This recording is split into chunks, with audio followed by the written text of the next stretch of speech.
Hello there, travelers. I'm happy that you found yourself in my corner of the internet. My name is Luca, this is the Castle of Reverie, and here we mostly talk about books and self-care. I hope you enjoy your stay. So quite a while ago, like I think 1-2 years ago at this point, I found a YouTube channel called Allison Paiges, and over the time it became my most favorite YouTube channel. It's the only channel that I ever bought merch from. And because I'm in a very close parasocial relationship with Ali from that channel, I wanted to read her favorite books. So she, not that long ago, posted a video of her favorite books of all time. 2 of the books on that list I have already read, because I was like, oh, I really want to read her favorite books and didn't want to make a video or anything. So those 2 books, Crying in H Mart and Lonely Castle in the Mirror, were not part of the list that I chose from, because I cut them out because I didn't wish to reread, because I wanted to try out new books. So, from that remaining list, I will have it linked down below. The books that I chose were The Tea Dragon Society. I got the box set. Tomorrow and Tomorrow and Tomorrow by Gabrielle Zevin. We're going with this one next. Coraline by Neil Gaiman. And The Monk and Robot Duology by Becky Chambers. So, I will have you look at some of the clips of me experiencing these books for the first time and how I felt about them while reading. And then we'll see each other back here, where I'm going to talk about how I enjoyed these books and also give a short synopsis of what each of these books is about. We're starting this video with the Tea Dragon Society, because I'm tired, but I want to start filming this, and I want to start reading. I just finished a book today, so we first need to open this, and then we get to go reading into the hopefully pretty, funny, happy place, the happy child place, healing the inner child and everything. I've been excited for this for such a long time, but I've been waiting to film this video so that I can read this book for this video. Technically it's 3 books.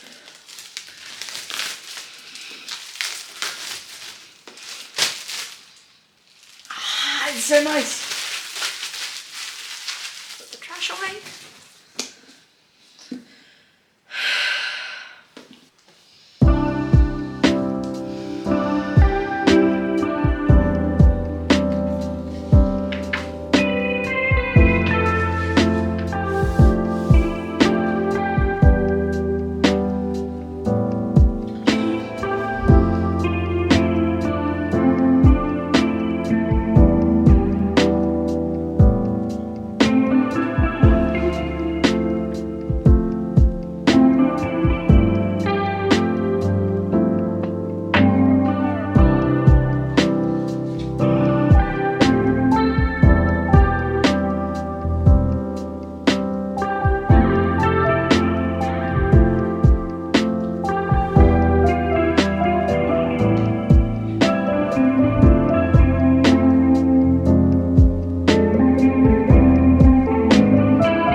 Hi.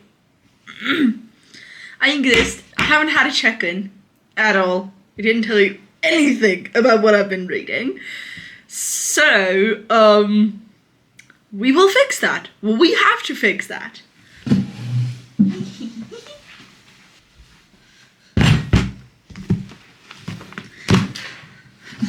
The last thing that you saw was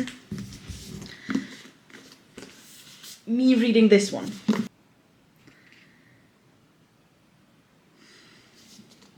I love them. Let me look at my notes. I loved them. They were cute. Mainly they were I don't know where to, if I should hold this up because it's getting heavy. They were cute and cozy and easily readable. I would recommend them, but like only if you are okay with reading middle grade, because they were really, really middle grade. I feel like a lot of the character growth and like the nice good feelings happen in the third one, but you like kind of need the first and the second one to like get to know the characters.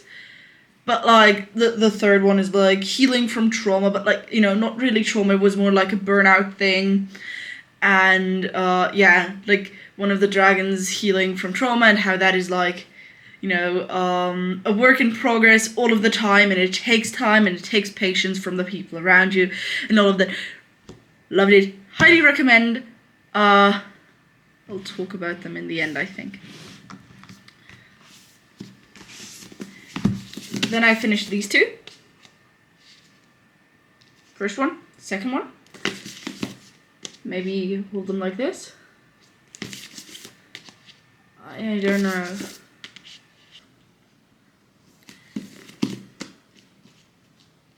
I like them. The book that I'm reading at the moment is Tomorrow and Tomorrow and Tomorrow. I'm enjoying it so far. I'm like 150 out of 480-ish pages in. It's nice. Inspiration to the top. I love it. It makes me love what I'm studying. I'm studying computer science, and this is about like two people, and they're like kind of friends, but they weren't friends for like a long time because one of them pissed the other off by like making them a charity project, meaning like they were Sam, one of the main characters, was in the hospital because they had a bad car accident and their foot was shattered, and Sadie met them in the hospital, and they got along great, and the nurses were like, hey, if you want to come over again, you can do your social work hours that you need for your bat mitzvah here. And she just like, even after she has enough for the bat mitzvah, she does not stop bringing the timesheet. At some point, Sam figures it out and is like, no, I do not wish to talk to you again. And then they meet up later, they create a game together. The only thing I have to say for this one, please check trigger warnings. That's all we have for now, I think. We have... Well, I finished 5 books, 5 out of the 7 that I wanted to read. I'm currently reading this, and I'll check in with you later, maybe once I'm like more into it, or once I've finished this or something, and we'll see each other later. Bye bye. I finished it.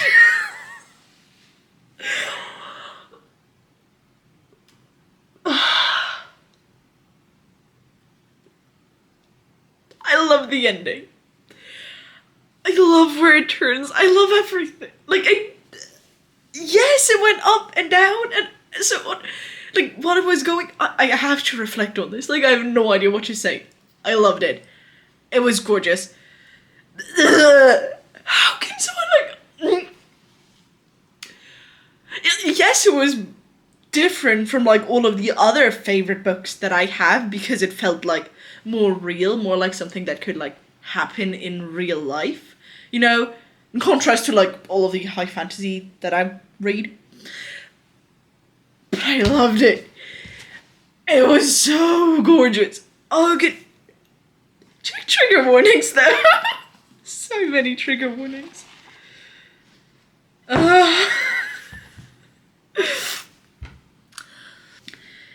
This definitely gets to go onto the favorite shelf.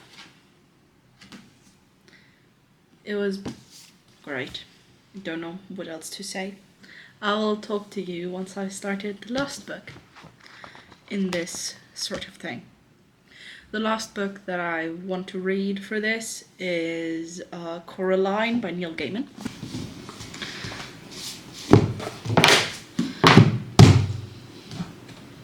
Welcome back. As you saw, the first book, or the first 3 books I read, were The Tea Dragon Society, which is a graphic novel trilogy in which people take care of tea dragons. Tea dragons are those tiny dragons, and they grow flowers and leaves and berries to make tea on their bodies, mainly in the head region. Some of them grow stuff on their tail, I think. And the concept is that when you brew the leaves that those tea dragons grow, then you might be capable of revisiting some of the memories that that tea dragon made together with their owner.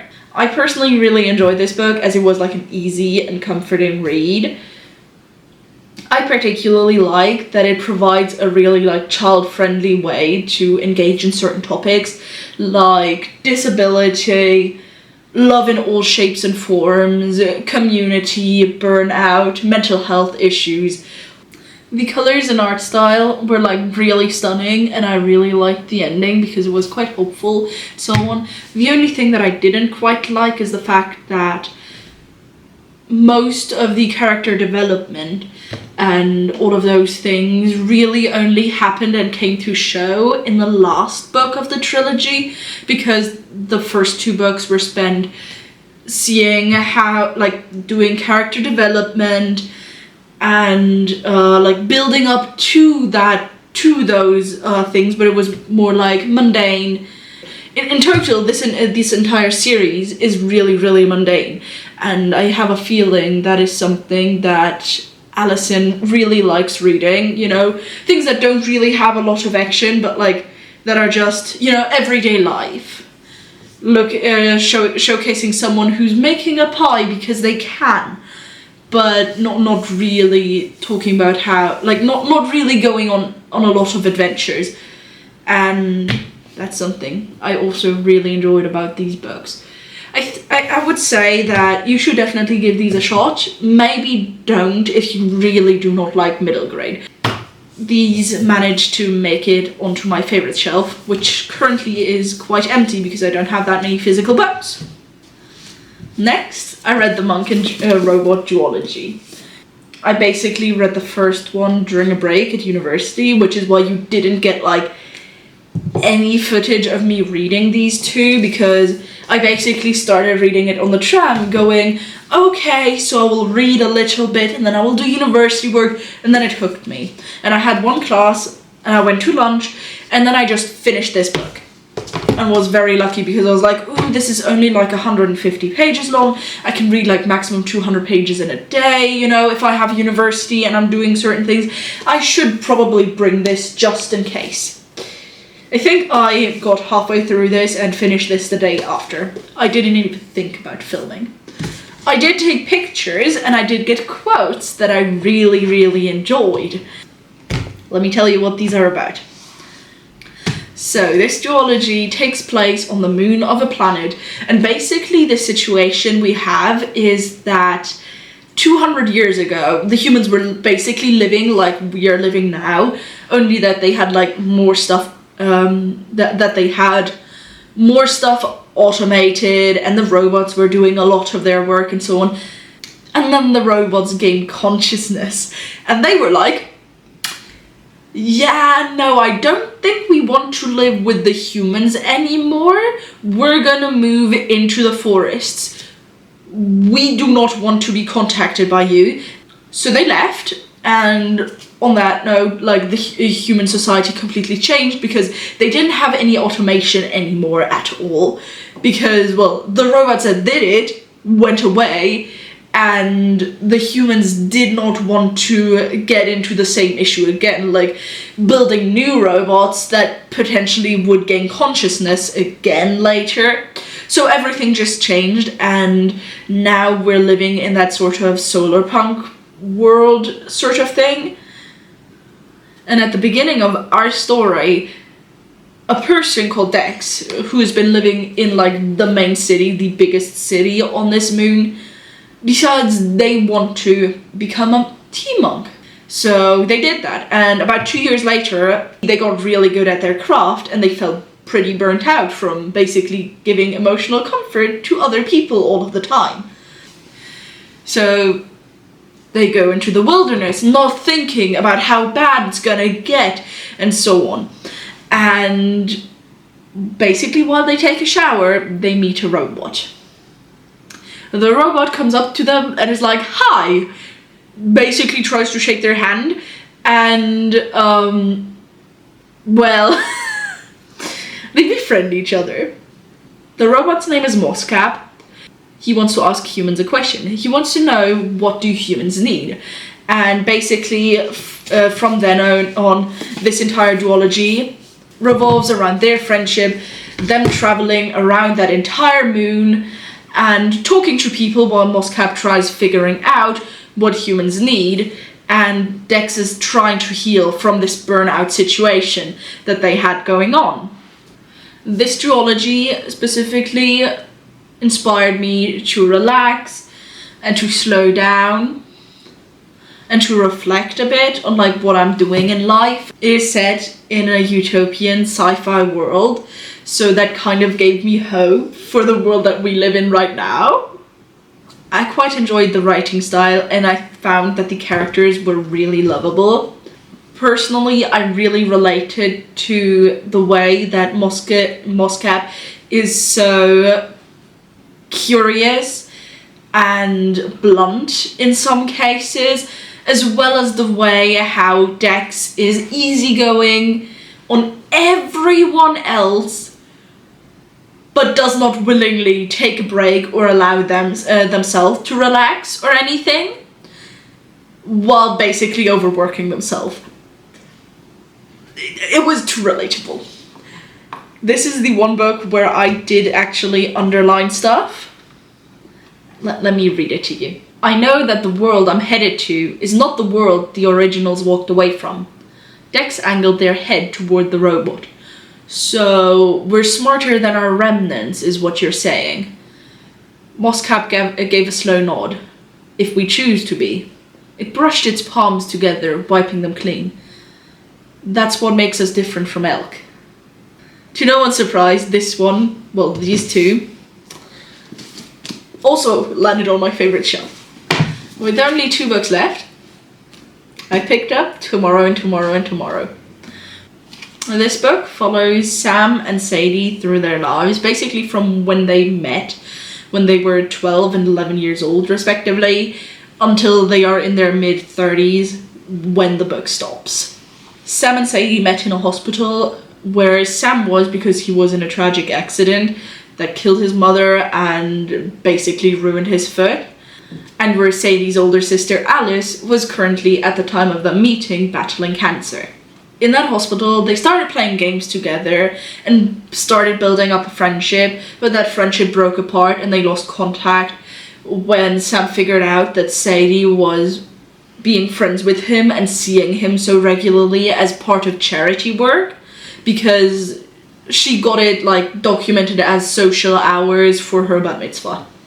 Over the course of their lives, they basically they meet again in college and they start developing games together, and they grow closer together and they grow further apart. Just the things that happen to friendship in life. And that's all I want to tell you about the book, because that's, I think, all you really need to know to get into it, because it's about the mundanity of life. This book does a really great job at showcasing friendship and has a lot of nice chronic illness representation, as Sam's foot basically gives him chronic pain. I would heavily encourage you to check the trigger warnings for like everything, no matter what you might have issues with, because there are some topics that I don't wish to like start talking about now. The only thing that I didn't really love about this book, apart from some of the triggering topics, was how sometimes miscommunication was one of the conflict things. Not as bad as in some romance books where they are just like assuming and don't talk at all, but a lot of the conflicts could have been avoided had they just talked to each other. The difference to a lot of romance books that I've read before, for me personally, is the fact that in this book, at least we got the different point of views, so we knew why each character did not talk to the other person about it. For example, one of the things is that Sadie always tells Sam that she loves him in like a friendship type of way, and he never says it back. And to her, at the beginning, her POV is like, I know he loves me, And at some point her POV shifts into, well, he never says he loves me, does he really? And his POV continually is, she told me before that she knows I love her, so unless she says anything else, I don't need to tell her because it's really hard for me to tell her. With everything that this book made me feel, like I don't know if it made me cry, but it made me quite emotional, and it really, really inspired me to like continue making videos, and it made me think that I actually maybe did pick the right thing to study. I gave it 5 stars. It sits on my favourite shelf. At long last, the 7th book in this stack, we have Coraline by Neil Gaiman. Coraline is about a young girl who is pretty bored at home. She likes going exploring outside in the garden, and she lives in that home with 3 other, like in a house with 4 apartments. One is empty, one she lives in, and the one above her and below her are for other people, like other people live there. And she basically spends her entire days talking to the other peoples, going exploring outside. And one day she can't go outside because the weather is so bad and her mother doesn't allow her to go outside. So she asks her mom where that door leads to, the one door that is locked in the house, like in their entire apartment. And her mother shows her, and behind that door in the drawing room there's just a brick wall. The next day, her mother goes to the grocery store. Coraline is curious about the door again, gets the key and unlocks the door. Only there is no wall anymore. There's a hallway. And that hallway basically looks exactly like the hallway in her apartment, only that some of the pictures look a tiny bit different. And she follows that hallway. And basically everything is exactly like in the house she lives in, apart from some details. In the kitchen, there is a mother. There's a person who looks pretty much exactly like her mother, who calls herself her other mother, who makes good food and pays attention to her and talks to her, but that other person has button eyes. So Coraline is like, well, there is her other father, who is basically like her father, just better. He doesn't work that much, and he doesn't tell her to go away when she wants to talk to him. He too has button eyes. And basically everything seems perfect in that place. Except in the evening, they're like, well, we want you to stay with us forever. When you're ready, and they point to 2 buttons and a piece of thread that are there for them. They're promising that it's not going to hurt, but she obviously runs away on that evening. Her mother does not return from the grocery store, and her father is also like gone from the world. So she sleeps. And the next day, they don't turn up again. So she tries to sleep, but she can't manage to sleep. So at around midnight, she prepares herself and goes back to the other mother to try and rescue her parents. Coraline was a nice read, and it did have me hooked. But in contrast to the others, I did not really think about it a lot after finishing reading it. I would say that I would recommend other people reading it because it is quite nice and it did have me hooked. I read it in one sitting. But out of all of these books, it was my least favourite, and it's the only one that didn't make it to my favourite shelf. But then maybe the others were just really great. In general, I feel like reading someone's favourite books tells you a lot about who that person is. I think I personally do line up with, at least in some respects, you know, with the types of books that Ali likes. So I'm definitely looking forward to taking recommendations that she makes in the future. Ali, if you're watching this video, I really hope that you recover and that like your life turns out for the better and that it like all gets better. I really hope you enjoyed this video. If you liked your time here, consider liking so more people can find this video and find their way to this lovely corner of the internet.